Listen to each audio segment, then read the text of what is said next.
The open roads of the West connect cities and people working the land in Canada's Great Plains. But these arteries can be deadly, especially for the wildlife that have roamed across the prairie long before vehicles existed. Vast herds of grazers, like bison, deer, and pronghorn, co-evolved on these plains, and much of the time, movement ensured survival. Many grassland species rely on seasonal habitats to rear offspring, survive, and thrive. Pronghorn migrate to find food, tracking environmental cues, and using routes passed down through generations.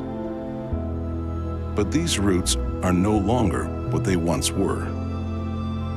What remains of the open land is crisscrossed and fragmented by roads, fences, railways, pipelines, transmission lines, and canals.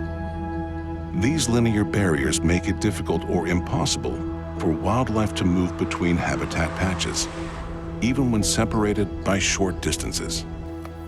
Hundreds of pronghorn can die from exposure, starvation, and predation when roads and fences restrict their ability to move and trap them in inhospitable conditions. Nowhere is this clearer than on the TransCanada Highway.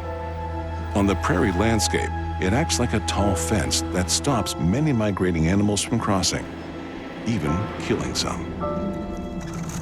By creating roadblocks in the movement paths of many grassland species, we are on the brink of losing the populations that remain. Yet we do have the tools and knowledge to reconnect the prairies and sagebrush steppe so that remaining populations can move freely. Canada has the opportunity to build on successful wildlife crossings by creating the first road mitigation system for grasslands along the TransCanada Highway. Data from the public, scientists, and transportation safety have all gone into planning a highway system that will allow diverse wildlife to cross safely, while also addressing risks to motorists. Grasslands are the most imperiled ecosystem in the world. With the continued support and cooperation of private landowners, transportation planners, and governments to reconnect Canada's remaining grasslands, we could still coexist with some of our last wildlife migrations in a modern West.